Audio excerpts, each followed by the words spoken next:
I was,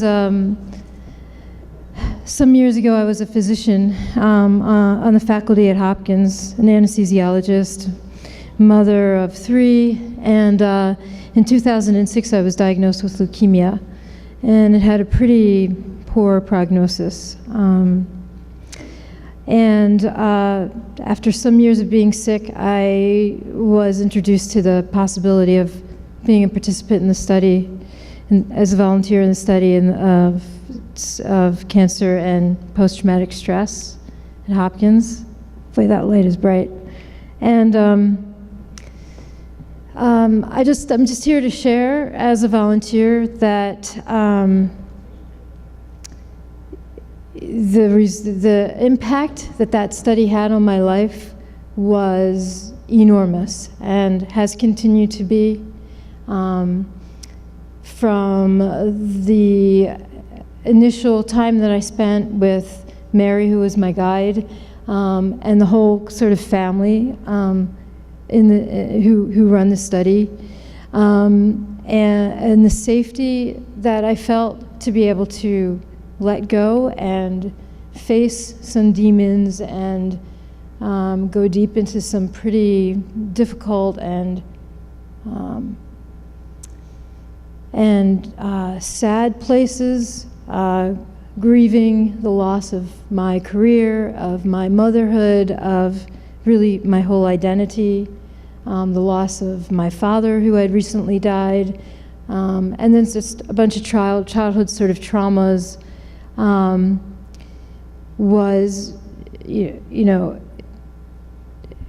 it was just amazing how that allowed for me to open up to self-empathy and sort of melt the walls of post-traumatic stress, and then turn around and make enormous changes in my life, really drastic, enormous changes that were a part of sort of starting all over again. And I've since gone on to continue with meditation. I've pulled in all kinds of alternative care modalities into my life. I've continued to open up to other ideas and other studies and other practices to bring myself back to that essence that I found during the study. So my life has just gotten better and better and better and better. And, I'm just here as a talking example, not a statistic, not a, a story on paper, but just to share with you that, in fact, it's amazing work, and I'm so, I felt like I won the lottery when I qualified for the study, and I still do.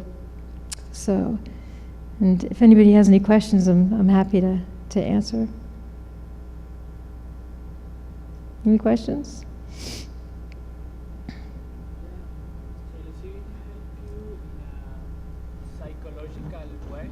Did it help me in a psychological way? Yeah, I mean, you help you in a psychological way, but yes. I wonder if it helped you in a physical way to battle the cancer. I think that there's a part of healing, spiritual healing, where you learn about taking care of yourself. And Gabor Mate talks about, the idea of, it's a pretty significant number of medical students who ignore their bodies and what they need. And part of this awakening, this spiritual awakening, was about taking care of myself. And so in that way, I've, it's sort of like I'm not addicted to bad habits. I was able to sleep better. I had much less stress and anxiety, and that led to, eating healthier and exercising and choosing healthier options in my life. And so in that way, yeah, it may have saved my life. It may have turned that last, dormant cancer cell away. So I do believe that in some ways my life was saved by the study. In that long, so that, sort of indirect way. Yeah. Did you receive it for chemo?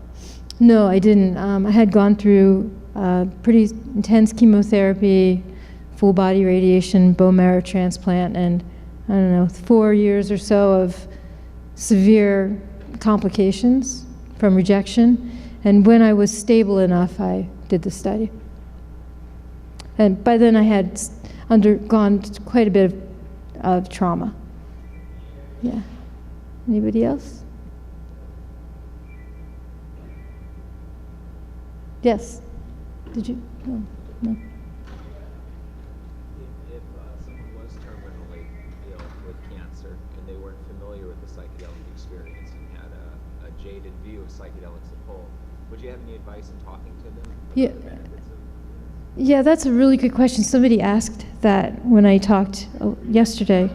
The question was if you knew somebody who were terminal, or I guess even not terminal, right? Who was sort of opposed or hadn't heard of these studies, how would you talk to them? Yeah.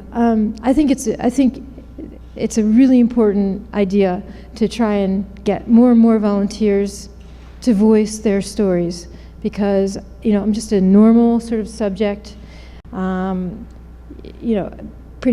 sort of productive, credible person in the community who took on this unusual, sort of treatment for my post-traumatic stress. And, you could share that story, but I think people who've been through this experience would have a lot of help, words to give you to help to convince people or offer the option. It's not for everybody, but for those who choose it, it would. Just to follow up even more specifically, how do you even broach the subject to find out if they're having a hard time with it? I was really resistant to the idea that I had post-traumatic stress. I was in deep denial of that. I didn't want another diagnosis. But my behaviors were clearly, showing that I had post-traumatic stress. I wasn't sleeping. My relationships were falling apart. I was behaviorally really having a lot of panic attacks. I couldn't focus or concentrate. I was really sort of distracted by the idea of dying. So in that way, like if you can be vocal and educate people as to what post-traumatic stress looks like, you don't even have to label it. It's just about feeling better and being able to live again. And that's really what this brought me to, is being alive again, honestly.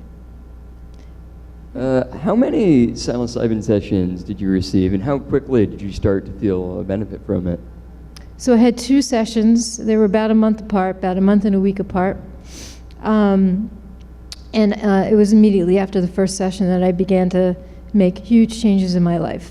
I saw, like it was like a fog lifted, and I could see clearly what steps I needed to take to ensure my happiness and my health, my mental health. And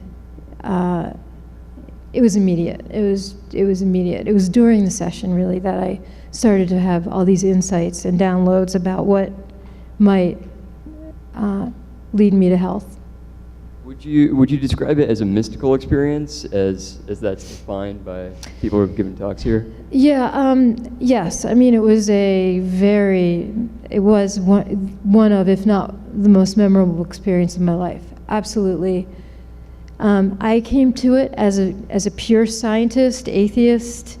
It took me a while to bring mysticism or spirit into my language, but it's fully in there now, and I've grown into that realm, and I really feel like my spirit has awakened, and I do activities that support that growth of my spirit. So, do you have any plans to try more psilocybin sessions, even if you can't get it in a research context? I think where I'm leading is in the I think when you start having an awakening like this and you learn a lot from your experience, the next sort of natural place to go is in service. So in some way, I want to help other people like this, like just speaking to you, in whatever way I can. Thanks. Mhm. I'm wondering if you can talk a little bit about your initial reaction to the idea of participating in the study, and I don't know if you've talked to other patients who participated, what their initial reactions were, and then as a doctor, what you thought going in, and how other physicians have talked about it when you've shared your experiences and what they've thought about the study. It's, it's all over the place. For me, I was a little bit afraid of it. I did have a small one or two very light experiences with magic mushrooms in my 20s. I knew this was going to be much, much higher dose, but I just, after speaking with the department and Mary and Dr. Griffiths and Matt and the whole group, I began to have a lot of trust in them, and it was, I just was looking to feel better, to feel like I could actually live my life and not be in this place of post-traumatic stress. So for me, it was, and I tried therapy and that wasn't working. So it was just, it felt like a courageous move to take this and trust in them, and they had provided me with a lot of statistics and past experiences with other volunteers, which really helped. Some of my colleagues don't want to hear about it, and some of my colleagues are really intrigued.